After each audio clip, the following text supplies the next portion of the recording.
ॲक्शनला reaction असते हे पाहायला मिळालं। ठाण्यातील मनसैनिकांनी केलेल्या आंदोलनावर मुख्यमंत्री एकनाथ शिंदेंची प्रतिक्रिया। ॲक्शनला रिॲक्शन काय आणि कशी असते हे 2 महिन्यांनी दाखवू, संजय राऊतांचं मुख्यमंत्र्यांना प्रत्युत्तर।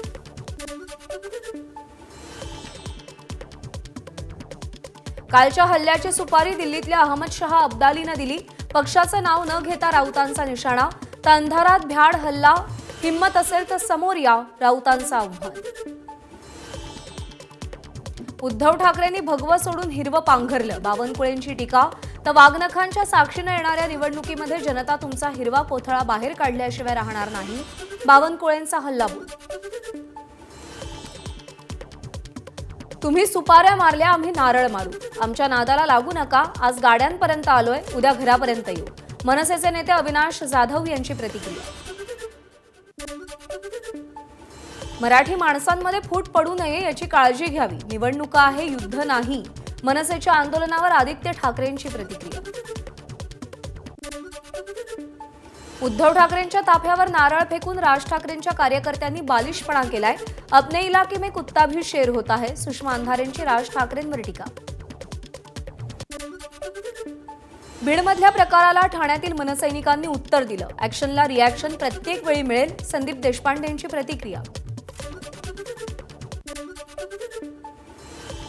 ठाण्यामध्ये महिलांना पुढे करून जो प्रकार घडवला तो निंदनीय, राजन विचारेंची मनसेनं केलेल्या राड्यावर प्रतिक्रिया। तर मनसेनं प्रसिद्धीसाठी स्टंटबाजी केल्याचीही राजन विचारेंची टीका।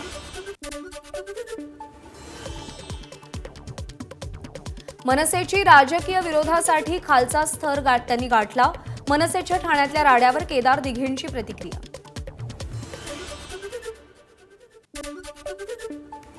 आक्रमक होऊन आंदोलन करू नका असं आम्ही सगळ्या कार्यकर्त्यांना आवाहन केलंय। मनसे आणि ठाकरे गटाच्या वादावर ठाकरे गटाचे नेते सचिन अहिर यांची प्रतिक्रिया।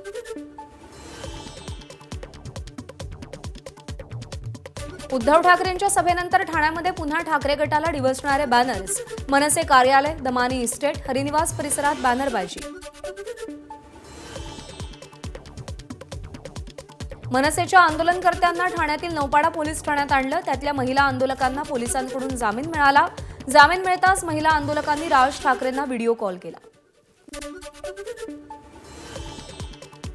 1500 रुपयांची लाच देऊन महाराष्ट्र विकत घ्यायला निघालेत। लाडकी बहीण योजनेवरून ठाकरेंचा सरकारवर निशाणा।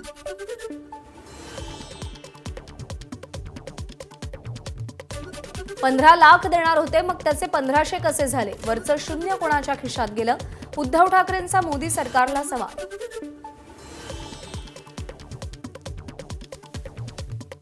गद्दारांनी सगळं काही पळवलं तरी 5.25 लाख ठाणेकर आपल्या सोबत। गद्दारांनी अमोल कीर्तीकरांची सीटही चोरली, उद्धव ठाकरेंची शिंदेंच्या शिवसेनेवर टीका। ते नाग नाहीत तर मांडूळ आहेत, नागाला फणा असतो पण हे मोदींसमोर सरपटणारे मांडूळ। उद्धव ठाकरेंचा मुख्यमंत्री एकनाथ शिंदेंवर नाव न घेता घणाघात। दिल्लीची लोक मातोश्रीत यायची, आता मातोश्रीचं पटांगण सोडून दिल्लीमध्ये कोण लोटांगण घालतं हे सगळ्यांना माहिती आहे। मुख्यमंत्री एकनाथ शिंदेंची उद्धव ठाकरेंवर टीका। उपमुख्यमंत्री अजित पवारांचा आज कागलमध्ये मेळावा। याच मेळाव्यातून कोल्हापूरचे पालकमंत्री हसन मुश्रीफ विधानसभेचं रणशिंग फुंकणार। उपमुख्यमंत्री अजित पवारांकडून कोल्हापूरमध्ये जळून खाक झालेल्या केशवराव भोसले नाट्यगृहाची पाहणी। नाट्यगृह आधी जसं होतं तसंच पुन्हा उभारण्याच्या अधिकाऱ्यांना सूचना। उद्योगपती मुकेश अंबानींच्या घरासमोर स्फोटक असलेली गाडी उभी करणं, त्या गाडीच्या मालकाची हत्या करणं, या दोन्ही गुन्ह्यांचे मास्टरमाइंड परमवीर सिंगच। अनिल देशमुख यांचे सुपुत्र सलील देशमुख यांचा आरोप। महाविकास आघाडीच्या काळात विरोधकांवर कारवाई करण्यासाठी दबाव, विरोधकांवर खोटे गुन्हे दाखल करण्याचं षडयंत्र रचलं जात होतं, माजी मंत्री जयकुमार रावल यांचा आरोप। धनंजय मुंडे कृषी मंत्री झाल्यापासून बीड जिल्ह्यामध्ये शेतकरी आत्महत्या वाढल्या। काँग्रेस प्रदेशाध्यक्ष नाना पटोलेंची धनंजय मुंडेंवर टीका। ठाणे शिवसेना ठाकरे गटाच्या उपनेत्या अनिता बिर्जेंचा शिंदे गटात पक्षप्रवेश। मुख्यमंत्री एकनाथ शिंदेंच्या उपस्थितीत पक्षप्रवेश पार पडला।